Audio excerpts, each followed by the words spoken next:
Well, it's a very warm welcome to Floors Castle and Roxburghe Estates. My family have been living in this area for a very, very long time. The first deeds we have in and around this area is from the 14th century, but could have been here from before then. The family originally lived at a castle not far from here called Cessford, which is still on the estate and one of our larger farms in the area. In the early 1700s, the family moved to Floors Castle on the Act of Union when they got ennobled to become dukes. And we've been very happily living here ever since, and the estate has remained intact and is now a thriving and commercial entity. The castle has been continuously lived in by the family since the completion of the castle, which was in the 1720s. And the original architect was William Adam, who was commissioned to build the house by the first Duke of Roxburghe. There has been some major alterations to the castle over the last 300 years, and most notably in the 1840s when there was the completion of the wings which were added to the castle. But I'm delighted to say that the family still very much lives in it full time. Obviously things have evolved over the last 100 years or so. My father opened the house to the public in the late 1970s. And since then we've been delighted to welcome everybody who'd like to come into the castle. We continue to maintain, improve and work on to ensure that not just we enjoy living in it ourselves, but we can share it with anybody else who cares to come and look round as a visitor and any other guests as well.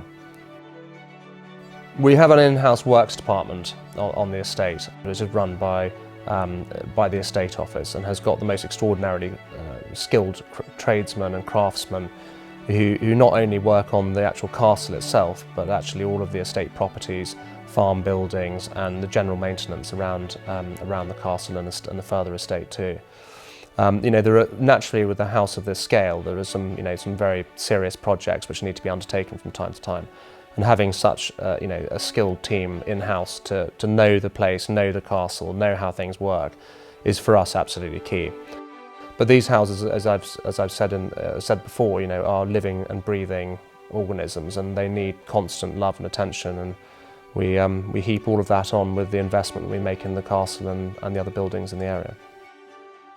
So one of the amazing things which we have in the castle here is an incredible kitchen.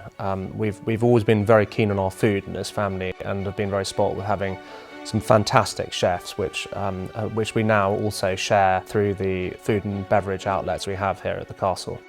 The kitchens were added on in the 1840s and are still really in fairly original condition from when they were built. And a lot of the produce which we sell in the Terrace Cafe, which is just next to the gardens, is actually produced by the team of chefs which we have in the castle here. The gardens themselves look very different to how they would have been during the Victorian times, where the large walled garden was really a production garden producing fruit, vegetables, with a very large number of gardeners. And I think that in our records we had about 70 gardeners producing the food to really feed much of the estate. Much of the infrastructure that was built in the Victorian times and before is actually still there, and so we still have the glass houses which are producing peaches and grapes and figs. And we also now have a fruit cage which was put in the last 5 years to really create the most extraordinary sort of throwback to history of what was happening here at Floors in the 1800s. Today that walled garden is now open to the public and is really open for much of the year and is a spectacular example of sort of Scottish walled gardens. My father and stepmother in the 2000 built the Millennium Garden, which is right next door to the walled garden, which is a fantastic feature which shows sort of family crest, and it was a mark to really show for the millennium. And walking through from there, we then have the woodland gardens which lead right through to the castle, and we call it the Star Plantation, which in spring is absolutely beautiful, with full of daffodils and wild garlic and snowdrops. It really is an absolutely phenomenal sort of sight to see at the right time of the year. So one of the gems of the park here at Floors Castle is the River Tweed flows straight through the park, which is not only one of Scotland's foremost rivers, it is also, we've got two of the finest beats here in Upper and Lower Floors. As a family, I've always been very passionate about our fishing, and I'm delighted that we open this up and it's available for let for those who are passionate fishermen. And we get very sort of substantial and consistent runs of fish throughout the year, of salmon, sea trout and also brown trout fishing, and it's a very, very big passion of the family, as I said, so it's something which gives all of us a lot of joy. It also gives wonderful riverside walks as well, if that's what you'd like to come and see here at the castle. We're very passionate about the community involvement here at Roxburghe Estates and at the castle, and that, I think, shows itself in a number of ways. We're very encouraging of events here at the castle, and have had international level of events, including horse trials and working with multinational brands with their launches. Every year have the Kelso Laddie comes to the castle, which is part of the festival in Kelso, which is really an equestrian event but really binds the community together, which we find in the 21st century is one of the most important themes for estates to play a really important role for Kelso, Roxburghshire and the borders wider than that too. We are a very prominent building on top of the hill overlooking Kelso, and so reaching out to the community and having incredibly engaged relationship with them is very, very important to us. Here on the estate, we're extremely proud about how sustainable the Roxburghe Estates has become over the course of the last 50 years. And one of the key parts of that is our forestry department. Now, back in the day, that was really managing our woodlands and commercial timber. But over the course of the last 20 years, that really has evolved into producing a very, very high quality biomass. And here on the estate, including the castle, we're now actually heating much of the estate through the sustainable biomass which is being produced from our forestry here. That all happens up at the sawmill under one of our department heads, and has become really a substantial success story for the castle, which was, we believe, one of the first large stately homes to be heated in such a way, and that was about 20 years ago, so we're really very much on the front foot on that. So one of the other areas of sustainability which we're very proud of on the estate is what we call the Falago Rig, which is a 144 megawatt wind turbine farm which is built just south of Edinburgh. It's one of the most fantastic sites. It's in partnership with EDF, and was really the vision of my father to start to develop that and really to develop the commercials of the estate in a very 21st century way. The development of that particular site is very much in keeping with Scottish and UK government policy, and we're also delighted that there's a huge amount that goes back into the community off that project as well.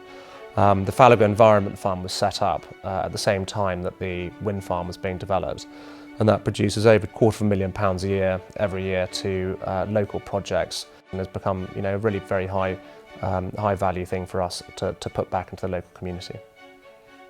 The estate is a very important rural employer in the borders in the south of Scotland, full stop, and covers a large landmass in Roxburghshire, really from the Cheviots all the way up to the Lammermuirs. It consists of about 50,000 acres, and we really have it in two different groupings. We've got a tenant farming operation where we have over 40 tenant farmers with whom the relationship with them is absolutely critical to the estate. And amongst that body we have some of the finest food producers and livestock farmers in the UK who are consistently winning awards up and down the country, which was with enormous support from us. We also have our own in-hand farming operation which covers about a quarter of the estate and total land mass, and that's really from the hill farms where we have luing cattle and upland grazing areas, all the way down to the Tweed Valley where we have about 2,000 acres of in-hand farming, and we're very, very lucky to have some high-grade arable land down here. And that consistent investment goes into modern machinery, producing some top-class results from the team. We farm everything that you'd expect in this part of the world. We have wheat, oats, barley, oilseed rape, and are delighted that the performance of the team is absolutely superb. One of the highlights of the farming calendar is the tup sales, which happens in September, where over 5,000 sheep are sold through the rings there. And it's not just one of the important things for the industry, but it's also a really important moment for Kelso too. It happens down at Springwood Park on the Border Union Agricultural Showground, which also has the Union Show there as well, which is every year an absolutely a fantastic opportunity to really for the farming community to show off what they're doing in the area. We're also very passionate about the moorland management of the upland areas which we have here on the estate, and have a team of 4 people up at Barclay and Rawburn who are doing the most phenomenal job year in, year out of again, improving habitat for wild birds. Part of that is muirburn and other habitat improvements they're doing, and very, very 21st century keeping methods which are producing flourishing wildlife, and red listed species are very much in keeping with practices that our neighbours are doing as well. So the future for the castle and the estate is really just a constant evolution, and I've been extremely fortunate to be given the opportunity as the sort of steward for my generation to pass on down to the next generation, an improved and better Floors Castle, Roxburghe Estates, and we'll be working very hard to achieve that.